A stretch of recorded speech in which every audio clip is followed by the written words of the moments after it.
I was born in that land. It's my birthright. And I was born, sit down, and I was born as an Arab. I was not born as Palestinian, like millions of Arab children. And the Palestinians have been pushing the Palestinian violent indoctrination based on false narrative of apartheid, colonialism, genocide, occupation, while Palestine never existed as a sovereign country. It never existed except as a colonial entity.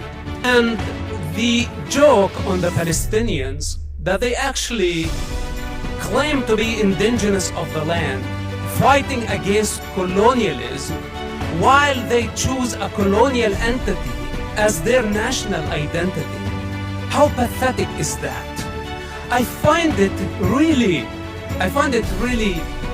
unbelievable that the Palestinians continue spreading this lie and millions of people around the world are believing them. If you ask them what is Palestine, sit down. If you ask them what is Palestine, they don't know how to answer.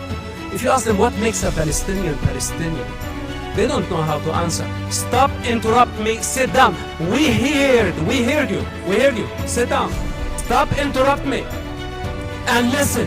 Now, their strategy, and this is what need to be discussed here on the floor tonight, is the use of human shield and the evil practice of sacrificing children for political and financial gain. This is the mastery of the Palestinians. This is what they've been doing. They want the children, the Arab children, to continue carrying the burden of their sick indoctrination for eternity. Then a bunch of people come here crying as victims or as the saviors of the Gaza children. And I tell them, who authorized you even to speak on behalf of the children of Gaza? If you want to dismantle the apartheid state, he wants to dismantle the apartheid state, and none of you paid attention of how dangerous that. This means he wants to dismantle the state of Israel. This is what he wants to do. And that means the ethnic cleansing of the only Jewish state. Don't interrupt me. And listen.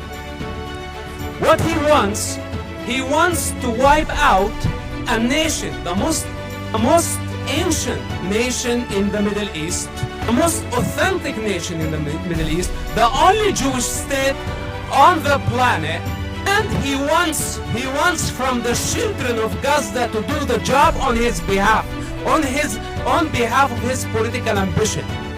And I tell him, why don't you go carry a rifle and fight the apartheid state? Why the children of Gaza supposed to fight on your behalf?